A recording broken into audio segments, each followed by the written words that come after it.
అందరికీ నమస్కారం. నేను మీ గంటి ఉష. మిత్రులకి, శ్రేయోభిలాషులకి, సబ్స్క్రైబర్స్‌కి అందరికీ కూడా నా కృతజ్ఞతలు, శుభాభినందనలు. అయితే మనం మనకు అవసరమైన విషయాలు ఎప్పుడూ మాట్లాడుకుంటూ ఉంటాం. పనికిమాలినవిని, ఉపయోగపడనివి మనకు అవసరం లేదు. అయితే ఉపయోగపడే విషయాల్లో ఇవాళ ఏం మాట్లాడదాం అనుకుంటున్నానంటే, ఆ మధ్యన హాస్పిటల్స్ గురించి, హాస్పిటల్స్‌లో ఇచ్చే వైద్య విధానాల గురించి కొన్ని హాట్ టాపిక్స్ జరిగాయి. సరే. నేనొక విషయం అంటాను. ప్రతిసారి కూడా మనం వైద్య విధానాన్ని, వైద్యులని తప్పుపట్టలేం. అఫ్‌కోర్స్ ఫార్మా కంపెనీస్ గావచ్చు, ఈ మెడికల్ మాఫియా అనేది ఏదైతే ఉందో, వాళ్ళేంటంటే మనుషులని మందులకి బానిసగా చేసి, ఆ మందులు పదే పదే వాడే అవసరం ఉండేటట్టు చేసి సైకలాజికల్‌గా చేసి మన ధన, మాన ప్రాణాలని వాళ్ళు తీసుకుంటున్నారు. మానం పక్కన పెడితే ధనం, ప్రాణం 2 కూడా. ఇది జరుగుతున్న మాట వాస్తవమే అయినప్పటికీ కూడా, స్వచ్ఛమైన వైద్యాన్ని అందించేవాళ్ళు లేకపోలేదు. అందుకే ప్రతి చోట కూడా మనం ఏమిటి ఆలోచిస్తూ ఉంటామంటే, మనకి తెలిసిన వాళ్ళుంటే, మనకి జరిగే అవసరమైనప్పుడు జరిగే వైద్యం పట్ల కాస్త అప్రమత్తత, తర్వాత కొంత కేరింగు ఇవన్నీ కూడా ఉంటూ ఉంటాయి. కాబట్టే ఒకప్పుడు స్కూల్‌లో అడ్మిషన్స్ కావాలన్నా, కాలేజీలో అడ్మిషన్స్ కావాలన్నా, లేదా పలానా గొప్ప కంపెనీలో ఉద్యోగం కావాలన్నా కూడా మనకి ఎరిక పిడికెడు ధనం అంటారు. ఎరిక అంటే తెలిసి ఉండడం. ఎక్కడైనా కొంతమంది తెలిసుంటే అది పిడికెడు ధనంతో సమానం అని. అంటే ఏంటి? మనకేంటంటే కొన్ని విధాల మంచి ఆహ్, ఫలితాలు పొందేటట్టుగా మనకి అవకాశం ఉంటుంది. ఉపయోగపడుతుంది. అలా కాకుండా తెలిసి తెలియకుండా కేవలం మంత్లీ టార్గెట్స్ కొన్నుంటాయి.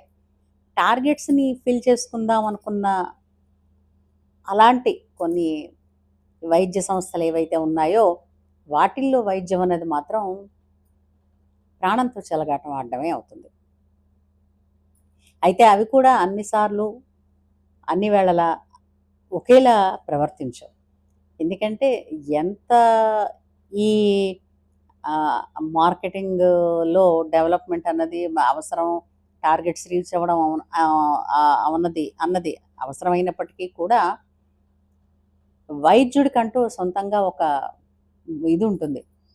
తాను చదువుకున్న విద్య 10 మందిని ప్రాణం నిలబెట్టడానికి 10 మందికి తప్పించి ప్రాణం తీయడానికైతే కాదు అన్న సంగతి ఆయనకి కావచ్చు, ఆమెకి కావచ్చు. ఆ వైద్యులు అన్న వాళ్ళకి, ఆ వృత్తిలో ఉన్న వాళ్ళకి తెలుస్తుంది. ఎందుకంటే వైద్యం అనేటటువంటి సర్వీస్ నోబెల్ సర్వీసు. మనకి నోబెల్ సర్వీసెస్ ఎన్నున్నాయి? అందులో విద్యా బోధన కూడా నోబెల్ సర్వీసెసే. కానీ ఈ మధ్య కాలంలో ఏం జరుగుతోంది? ఏదైతే గొప్పవి అని అనుకుంటున్నామో వాటికే చెదలు పడుతున్నాయి. అయితే ఇక్కడ కొన్ని ఆలోచించాలి. ఆ మధ్యన వరసపెట్టి ట్రైన్ యాక్సిడెంట్స్ జరుగుతా ఉంటే ఆహ్, అనిపించింది. ఏమిటని అనంటే, చూడండి ఇప్పుడు రిజర్వేషన్స్ కావాలని అనుకుంటున్నాం. అంటే ఏంటి? పోటీలో ఇప్పుడు 50 మార్కులొచ్చిన వాళ్ళు కొంతమందుంటే, అంతకన్నా తక్కువొచ్చిన వాళ్ళకి వాళ్ళ క్యాస్ట్‌ని బట్టో, మరి దేన్ని బట్టో రిజర్వేషన్స్ ఇవ్వండని అంటున్నారు. సరే, ఆ రిజర్వేషన్ కోటాలో ఉద్యోగం తెచ్చుకున్న వాళ్ళు ఇప్పుడు 100కి 20 మార్కులొచ్చిన వాళ్ళకి, 50 మార్కులొచ్చిన వాళ్ళకి, 70 మార్కులొచ్చిన వాళ్ళకి తెలివితేటలలో తేడా ఉందని అక్కడ చెప్తున్నాయిగా మార్కులు. అవునా? అలాంటప్పుడు ఈ రిజర్వేషన్స్ ద్వారా వీళ్ళని ఎంకరేజ్ చేయడం కోసం మీరు మార్కులివ్వచ్చు. కానీ దాంతో ఉద్యోగాలు కూడా ఇస్తే వాళ్ళు చేసే పని ఏ విధంగా ఉంటుంది? ఆలోచించండి.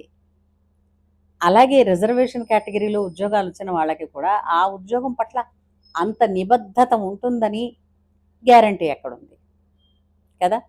ఎప్పుడైతే రిజర్వేషన్సే కావాలని అనుకుంటూ వాటి కోసం ఫైట్ చేస్తున్నప్పుడు ఏంటంటే, క్వాలిటీ తక్కువైనటువంటి అవుట్‌పుట్ వస్తుంది. ఆ క్వాలిటీ తక్కువ ఉన్నటువంటి అవుట్‌పుట్‌తో ఎన్నో సంస్థలలో ఎన్నో రకాలుగా ఇబ్బందులు తెచ్చేటటువంటి ఈ ఉద్యోగిత పెరుగుతోంది. అవునా? కాదా? కాబట్టి ఎప్పుడైనా సరే అవకాశం దొరికితే ఆ సంస్థనో లేదంటే ఆ పర్టిక్యులర్ ఏమిటది ఆ ప్రదేశంలో ఉన్నటువంటి దాన్నో లేదంటే ఆ వ్యక్తినో టార్గెట్ చేసి తిట్టడం కాదండి. అంతవరకు తెచ్చుకోవడం కాదు. ఎక్కడికక్కడ మనం మన జాగ్రత్త ఉండాలి. నమ్మొచ్చు. ఫైనల్లీ డాక్టర్లు కూడా మనుషులేనండి. కదా! అందుకని వాళ్ళ ఇప్పుడు మన తాలూకు సాధారణంగా మనలో ఈ చుట్టుపక్కల నేను చూస్తున్నాను.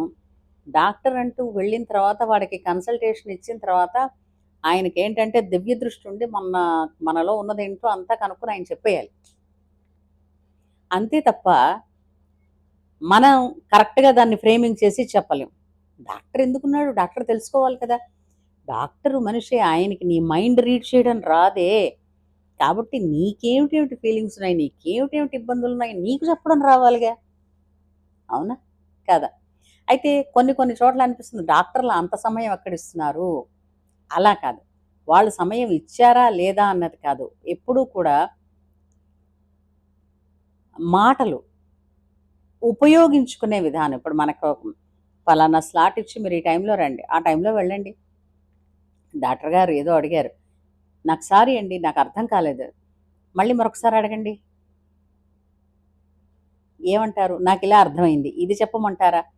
మనం మాట్లాడడానికి సగం భయం, సగం ఈగో.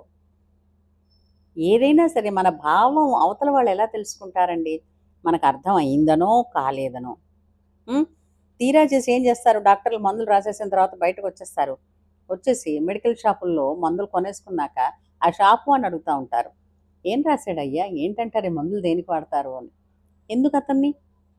సరే అడిగారు. మీకు తృప్తిగా సమాధానం అయితే అక్కడ రాదు. సరే మళ్ళా బయటకొచ్చి ఈ రిసెప్షనిస్ట్ దగ్గర అడుగుతారు.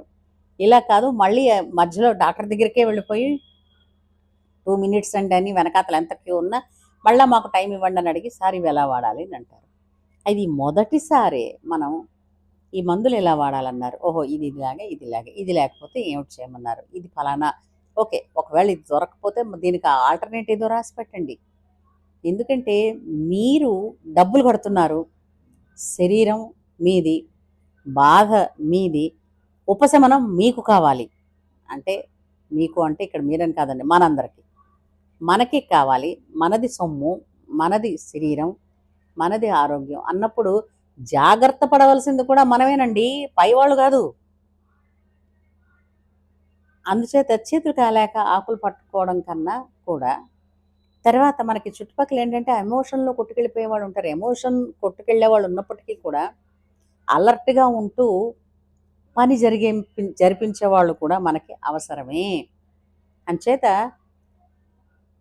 అప్రమత్తత అన్నది ప్రతి చోట, ప్రతిసారి అవసరమే పడుతుందండి. మన అప్రమత్తతలో లోపం ఉన్న మీదట ఇతరులను మనం అన్ని చోట్ల అనలేం. అలాగని అవతల మనిషి ఎప్పుడూ కూడా కోరుండి మనకి హాని తలపెడదామని కూడా ఆలోచించే స్థితిలో ఉండరు. కాబట్టి జాగ్రత్త గాని, అప్రమత్తత గాని ప్రతి విషయంలో అడుగడుగునా కూడా ముందు మనకి అవసరపడుతుంది. అందుచేత మనం అప్రమత్తతతో ఉండడం అన్నది అలవాటు చేసుకోవాలి. అర్థవంతంగా మాట్లాడడం, అవసరమైతే మరోసారి అడిగి తెలుసుకోవడం కూడా మనకి అలవాటవ్వాలి. ఏమంటారు? నచ్చితే కామెంట్ చేయండి, లైక్ చేయండి, సబ్స్క్రైబ్ చేయండి. ఉంటాను.